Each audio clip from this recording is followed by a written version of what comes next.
What it do, baby? Yeah, fair. And we back. We're back, man. This feels like one of the first regular weeks in a while.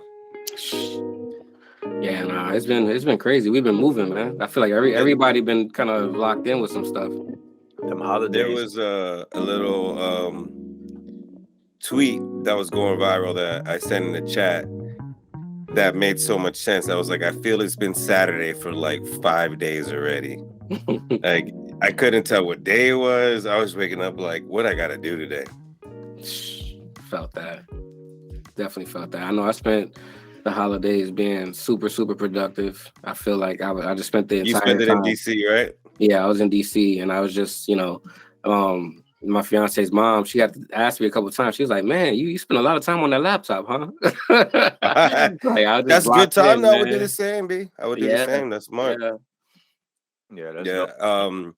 What kind of food you guys have? Man, so I had it's funny, my fiance's family, they do like, instead of the full turkey, they do like turkey wings. So everybody just enjoys turkey wings. And Ooh, I'm not that's gonna what's up. lie, bro. Like she's like, it's less food wasted, because a lot of people end up throwing out a lot of the turkey, Mm-hmm. But yeah, it was really good, bro. And her mom can cook, bro. Her mom be throwing down, dog. So yeah, that was Yeah. needed that. Are y'all personal fans of traditional Thanksgiving food, or y'all don't really care? I mean, I have my go-tos, but I'm open to anything. Yeah, I feel like same. Like if you come with something that's just tasty and super fire, I don't even care. If somebody want to bring even not do turkey, I'm cool with it. Yeah. Yeah. We grew up on it usually was ham for Thanksgiving and turkey for Christmas. And Mm. that was like with the big family, and all the Spanish sides. And then once it got just to my immediate family, we moved to Florida and it was just us. They started falling in love with going to a Chinese restaurant every Thanksgiving. They still do that. I think my parents still love doing that. But I love the big traditional Thanksgiving meal, just like turkey and ham and mashed potatoes, mac and cheese, gravy. And no, my wife's not a fan. My sister is. Shout out to my sister. She was here. I had to make the mac and cheese and the garlic Hawaiian rolls. You know what I'm saying? So we Yes, brought that sir. over to wifey's parents' crib. Had a good time. It was a mixture of food, but had a great time nonetheless. It was a busy week. Yeah, man. It's one of those things that it's dope, but like when it's done, you're kind of glad it's done. You know what I mean? It's about as much of that as you could take. Yep. Oh, for sure. Exactly. Yo, another dope thing about Thanksgiving is that we dropped that the end of that Bad Bunny talk. Man, I woke up one day, I got another group chat with some of my homies from Wentworth. Um and they're from Dominican Republic and Puerto Rico. And they're they came here kind of late, so they're more dominant like Spanish speakers. So man, that day after that drop, one of them just mentioned something about it, and they went in like, bro, like 300 messages just going back and forth, like, because I don't know if you remember, Joe, but you did mention that there was a lot of Dominican influence on the Bad Bunny Oh album, yeah, yeah. and one of them, And your boy put it right on hit the nail right on the head. and then he was mentioning that, and then that just sparked the whole thing. And I'm like, man, I was like, man, it took me a while to even catch up on it because they were just going in when I wasn't paying attention to my phone. I was like, Yeah.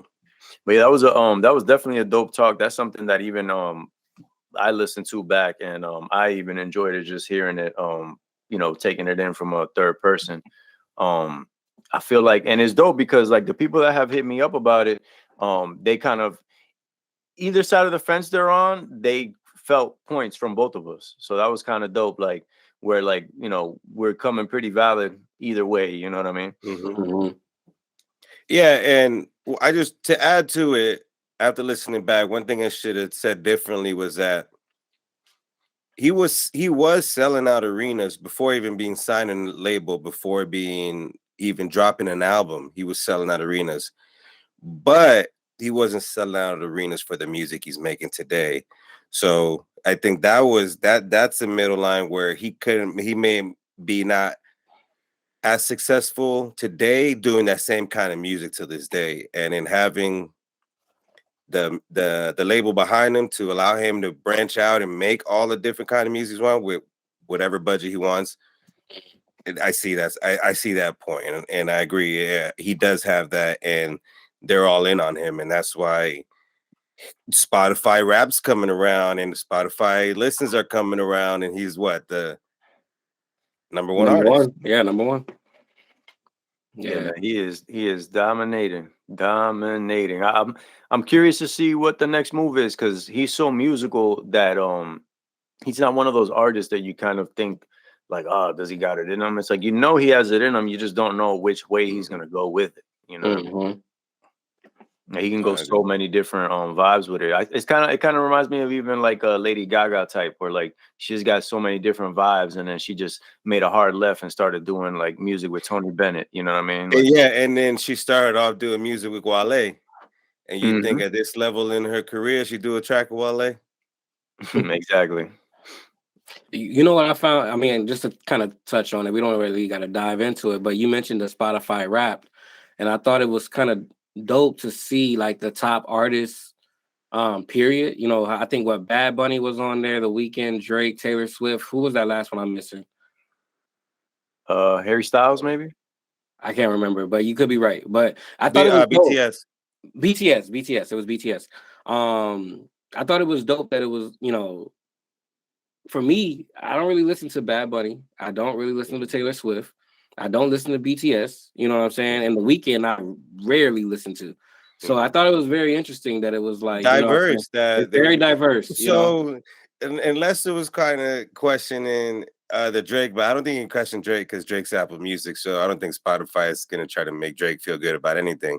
But do you think Spotify would do that to spread their diversity as an app, as a music app? You think that's That's a good point right there. I mean, I know from experience, just from being an artist, that them Spotify numbers can be manipulated easily.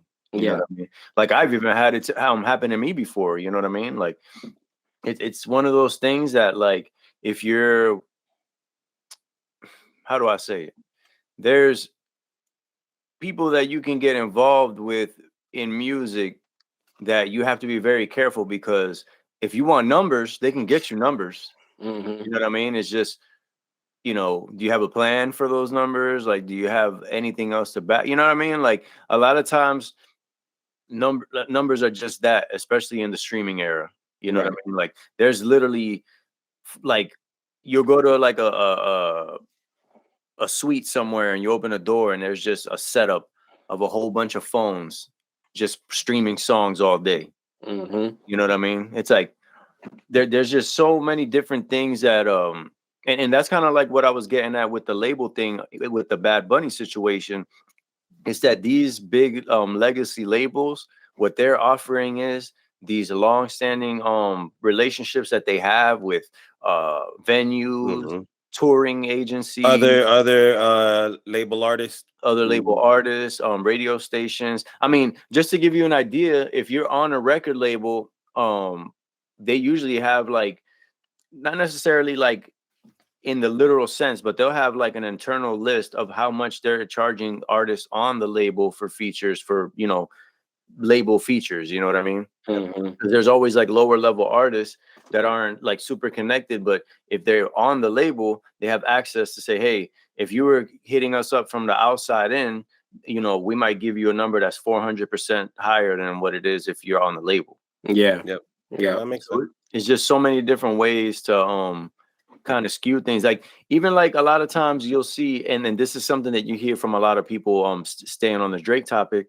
Like whenever they're trying to validate any kind of artist, what do they say? Yo, Drake hopped on his stuff.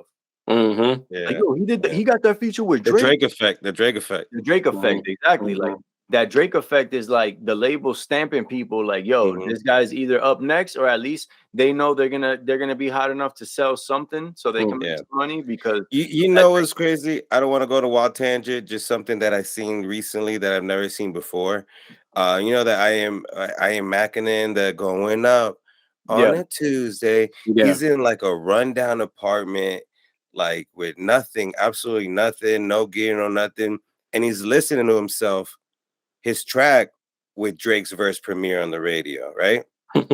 And you think of the rise, but there was a fall. Yep. And it's, you know what I'm saying? Like you see that they feel like they have the potential in somebody, and they try to shoot them there. But if that person falls, they're done. And not today. Where's that dude at? You know what I mean? Mm-hmm. And it kind of goes back to what I was saying about Bad Bunny. Like, he got the he has the artist side of it, so he gonna be okay.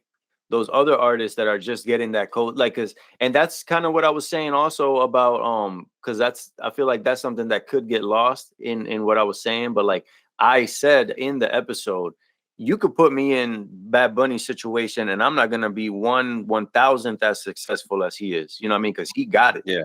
Mm-hmm. Yeah. It's not just the connections. Yeah, that's where we connected right there. That's where we finished off right there. And it's kind of like you're saying with the Drake effect. It's like, yeah, Drake could get on your song, and you might get a little spark, make a little money, but do you have it? You know what I mean? Like, the Drake effect is nothing. You know what I mean? All that, nothing from the sense of all. But that I don't think he would do it, or the label would push it if they didn't feel that spark from them, and they, you know what I'm saying? So they took the chance. That's literally what I was saying right now. Like, he did that because he heard a vibe from the person that he said, yo, this is hard. You know what I'm saying? Now it's on you to say, am I a vibe or am I a viable artist? You know what I mean? Mm-hmm.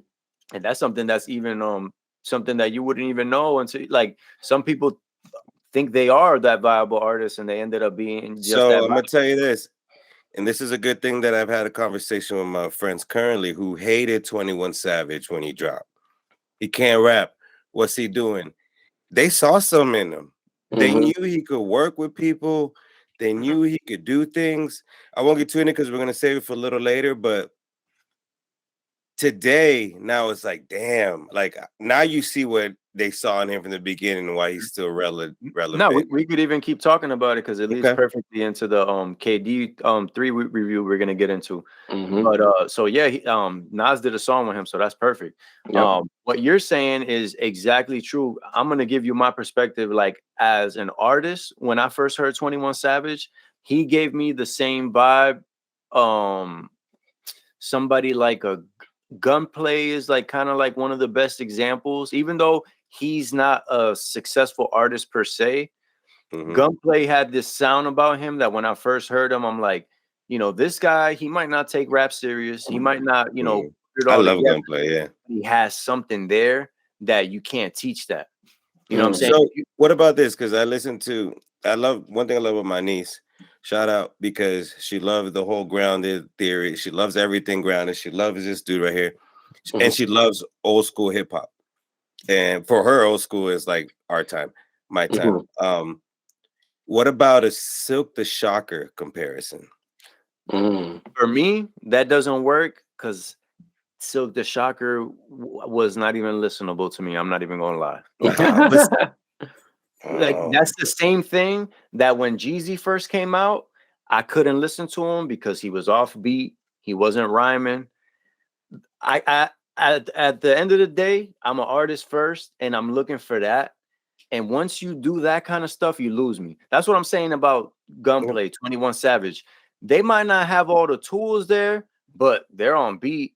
They got a natural, you know what I'm saying? Like, there's something there that you're like, yo, I don't, he might not put it all together, but yo, he got something. The same, another perfect one, Kodak Black.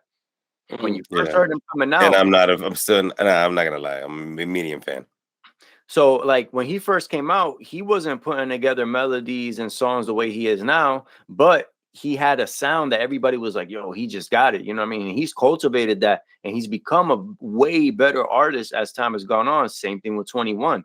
21 was one of those, when I first heard him, I'm like, yo, this is a vibe. If he, he got a bright future just from hearing like his early work, and he actually like cultivated, kept getting better. He started getting into production, started paying attention more to the songwriting, getting his business. I mean, he always had his business right, but he just had a different mind. You know what I mean? And that's like one of the things that, like, artists like that, you might, like I said, like, they might not have it all together, but like, there's little things that you can identify and say, yo, he got something. You know who that this whole conversation is reminding me of? JID. Same thing. You know what I mean? But don't get me wrong, I liked him off the rip. But you see that from the jump, he had something, and he's built off that so well. Yep. Same. Go ahead. No, I was gonna say I've only enjoyed him personally off features, and every single feature is different, and every single feature he does what he has to do every single time. That's what I know him from. Yeah. Like another one that I would put in that lane too is like Joey Badass. Like in the very beginning, I was kind of like, yo, this like it wasn't like hitting for me like that, but I'm like, oh, this dude is dope. And then so let me ask you this: the success of them versus the success of 21 Savage. So 21 Savage to me, he just popped like so he's a level above them, or I would say he's a level above them in the mainstream / overall sphere of music. And I would even say artistically, it might sound weird, but I would still put him over them because he's not as complex or lyrical or whatever, but there's just another factor to it that it just like it hits in a different way. Like, for example, he just dropped that song with Nas.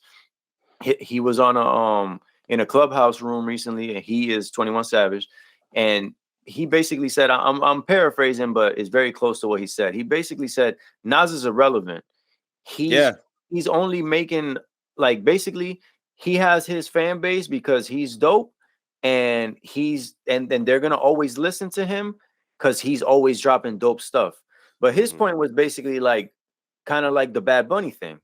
Nas isn't bad. He ain't mainstream. He's not popping. He's not relevant. They ain't looking for Nas. They ain't talking about Nas. Your niece is not gonna be like, yo, Nas. I mean, your niece maybe because she likes rap and she enjoys that kind of stuff. And she's influenced by me and my sister, who are been music lovers our whole lives. So she has. But like, for example, you know, and this is funny because it kind of goes, it kind of does put him a little bit in that Bad Bunny category. But like, for example, my daughter has a Nas shirt and she don't even know who Nas is. You know what I mean? Like I had to kind of put her on, like, but she had a Nas shirt that's one of her favorite shirts, and it's Nas's face and his logo, like a collage, and she loves that shirt, and she didn't even know who he was. You know what I mean? Yeah. But like I said, it's like he's right in that sense. Like people kind of didn't understand what he meant, and you know, because of the way he said it. But he was right. Like, you know, you're not gonna go to a middle school and everybody's gonna be bumping Nas. You know what I mean? They're gonna. Yeah, no, keep going. I was gonna say, but they're gonna bump 21. You know what I mean? And he never disrespected or said anything wrong or said Nas is whack or anything. He just said, and he even said Nas is a great artist that makes dope music. You know what I mean? Yeah. Do you guys think the ulterior motive of this track is to tap into the age range of the 21 Savage demographic? Real quick, I'm just gonna say one thing. What I will say is that, you know, because like I told y'all recently, I've been heavily on Twitter, you know, as of recent. What I will say is that the energy of Nas to the young community definitely shifted with this record. People are paying attention now, because when he dropped his album, I saw negative tweets from young people that I was like, bro, like y'all are disrespecting like one of the legends. You know what I'm saying? Like you don't even realize it. Like he's old. I don't even see why he's still making music, blah, blah, blah, stuff like that. But after this record, people paying attention. And I think it was dope because it was like it capitalized on the situation, but in a way that works for everybody. Like 21 basically said, like, y'all would never disrespect somebody like Nas. And Nas came and did a record with him, and now it's like they shut all that down, but they also put y'all on game to who Nas really is. You know what I'm saying? Yeah, I love everything you just said. Earlier, I told y'all I want to hear more from them. You know what I mean? And the main reason why I said that is because to me, going exactly off of what both of y'all said, to me, this is a statement record. You know what I mean? This is not necessarily a jam or like something, you know, you know, you're going to bump like, you know, when you with a big group of people or whatever, you know what I mean? This record is a statement record. They going back and forth. And if you really like paying attention to what they're saying, they're kind of working out the conversation that you would kind of think that they had to come to the understanding of even making a record, because they're kind of just going back and forth saying like you said, he's like, yo, I would never diss Nas, so I'm trying to become like a Nas. Yeah. Like That was part of 21 Mhm. Savage's whole like verse and flow and Yeah, cadence. I knew someone like him wouldn't be dissing Nas. Come on. Exactly. And just them doing that, and even it's like it's so dope that he was receptive to it. Nas was mature enough, because that's another thing that I love about Nas, bro. When you hear people talk about him, especially like when it comes to disagreements and stuff, a lot of them will say that he calls them directly and clarifies stuff like on the phone with them. You know what I mean? And it's like, and you know what's dope? So I won't say that's the ulterior motive. I say maybe that is the angle, because Way 2 on King's Disease 3, what does he say? When I'm 50 years old, I want to have 50-year-old fans, 60-year-old fans, and 16-year-old fans. Mhm. So maybe that's the revelation he got that's influenced him to make this type of music, because he wants his music to be timeless and to hit for generations and generations. yo, perfect segue. We're gonna get into that KD3. If y'all don't know, Nas dropped a new album recently. It's called King's Disease 3. It's basically the third installment of the first project he dropped with Hit Boy, which was actually kind of like a surprise when people were like, dang, he doing a whole album with Hit Boy. That's dope. But they just found this magic, bro, that like it's crazy, because like they have those three projects and then they have another project that's just called Magic. Magic. You know what I mean? Yeah. And you know, a lot of people's favorite project is still Magic overall. Magic is KD3 over all the KDs, but Magic over everything. Magic is fire, man, super fire. But kind of to get into the project, like one of the things that I love so much about this project, since it's the trilogy, it's like he's stamping that I really honestly feel like Nas is single-handedly changing the landscape of rap yet again by giving older artists a viable path to still be doing their best work late into their career, still being able to be relevant, still being able to make some money. I feel this just as hard as I felt One Mic. I feel it. Yo, facts. He's rapping like you rapped then. Bro, I 100% agree. So going into the project, obviously, y'all know we coming with the glowing reviews, because this project was crazy. From the minute it drops, I mean, from Ghetto Reporter coming in, Ghetto Reporter super dope. I mean, there's first of all, the one thing I did notice when I first popped this on is you could let it ride. All day. You could literally back. let this whole project ride front to back. Like it's so crazy how that works. Like you don't expect that from an artist this far along into their career. And also you don't expect that period just nowadays, because that's not really like an emphasis that's put into the music. You know what I mean? Yeah. We're not gonna get too deep into each track.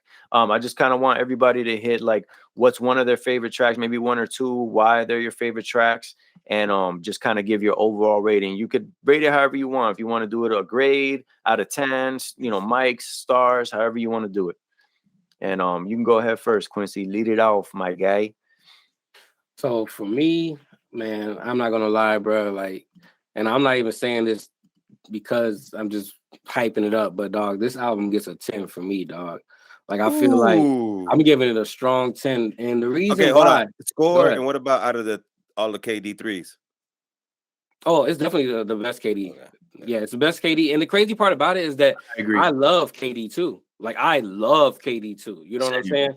But KD3, bro, he literally took everything from those three albums and put it in a capsule. And he got better somehow. I don't even know. He got better. Facts, dog. And then as far as like the record goes, man, Michael and Quincy, bro. And the reason why, dog, is because I'm not gonna lie. It took me like maybe 3 strong listens to really put the whole picture together. But then when it all came together, I was like, yo, this man is a genius. Like that's it. If you know, you know track. Facts. If you know, you know. If you know, you know, bro. If you don't know, it still rides. But if you know, you know. And he really, that's it. No beef with rivals. We playing Ether on Tidal. Come on, bro. Yo, Michael and Quincy, that one is super hard, bro. What would you say is number 2 for you? Ooh, number 2. Let me see. I love Once a Man, Twice a Child. Ooh. I Ooh, love yeah. Once a Man, Twice a You Child. called that one out Once earlier. I think. once the concept kicked in, like right when it clicked in my head what he was doing with that track, I literally was in my Yeah. car and I went, woo! I think Just like that. the first one that sent that track before I even got there. You had sent that one. Yep. Dog, that one And was you, and the crazy. reason why is because it took me a couple listeners to listen to Michael and Quincy. Once a Mm. Man, Twice a Child hit the first time, I was like, I see what you're saying, blah blah blah. Michael and Quincy, I had to. Oh yeah, I was running Thun back because I love Yeah. like New York tracks. Because the reason I'm a Mets fan is because Nas from Queens, and I was a #1 Nas fan, and so I got to be a Mets fan. And like anything he does with anything just New York sounding and like the title and like so I just kept running the back. So what's your rating / favorite tracks, Joe? Oh, Thun for sure, Michael and Quincy for sure. Hood to Hood, I love the way it sounds. After I listened to Once a Man, Twice a Child, I listened to it like y'all's ears, and like it hits different. He does something consistently with his vocals, but completely different with the track and completely different energies. I feel like fighting in one, I feel like playing basketball in the other. I feel like rapping in the last one. It's just like I can't believe he's still doing it. I can't believe why I put him below Jay-Z, because he wasn't always like this. Yeah, well, He didn't Definitely always wasn't. match the production as well as the vocals. Even with the Ye produced one, it didn't match. Didn't love it. But since Hit Boy, and that's it. Yeah, He knows what he's doing now. They're gonna make music until they can't make music. And your rating for this one? As far as an album, Yep. I'll give it a 10. This album made me create a playlist with King's Disease 1, 2, and 3 and start from the top. And I listened to it all the way through at least 4 or 5 times already. Sheesh. And I've listened to those before, maybe once each. And now I've listened to them 4 times each since this album. That's how much it influenced me to go back and listen to it. And I still got Magic. I listened to Magic a few times, but I'm just stuck in this King's Disease vibe that I'm riding with right now. All right. So me as a ridiculous Nas fan, like to the top, man, when from the moment I put this on and heard the first 3 tracks, I was like, I can't believe it. Like I really was like, wow, he really just did this so late into his career. And like exactly what Joe said, like it gives you that same feel, Stillmatic, God's Son. You know what I'm saying? Like it gives you that same vibe like when he was at his peak. And that's so crazy to me. Like it's such a bonus as a Nas fan to hear him doing this now, bro. That's fine. You know what I mean? Like imagine your favorite artist from growing up just said, yo, matter of fact, I'm coming back reloaded and give you more heat. Like it's crazy to me. But I'm gonna agree with y'all on the tracks for sure. I'm gonna go about the same with it. But one of them that I will say is one of my low-key favorites, and this is one of the reasons why also Get Light.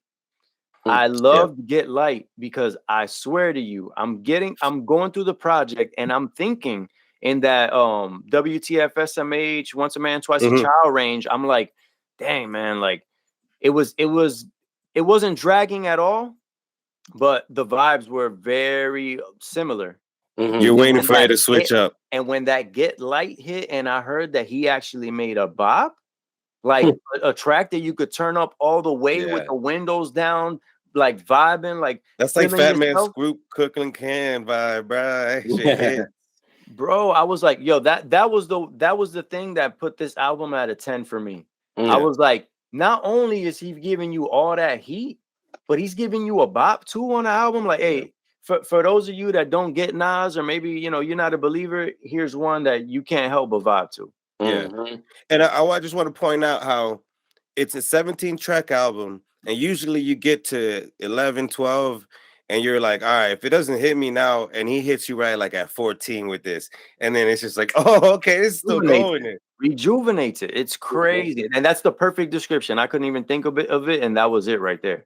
It's like once it's like, all right, let's start wrapping this up. Nah, he's gonna switch the energy on you. You're gonna be like, oh, this is hitting even harder. It's crazy, man. It's dope. like in conclusion, at least for me with the album, and y'all can give y'all conclusions as well, and then we'll sign off for this one. But for me, man, like that album was just so dope. And honestly, bro, like it even just revitalizes you as an artist. You know what I mean? Because it's like if somebody like that at this stage in the game could give you so much work, because even just them having that many songs together just lets you know how much they're working.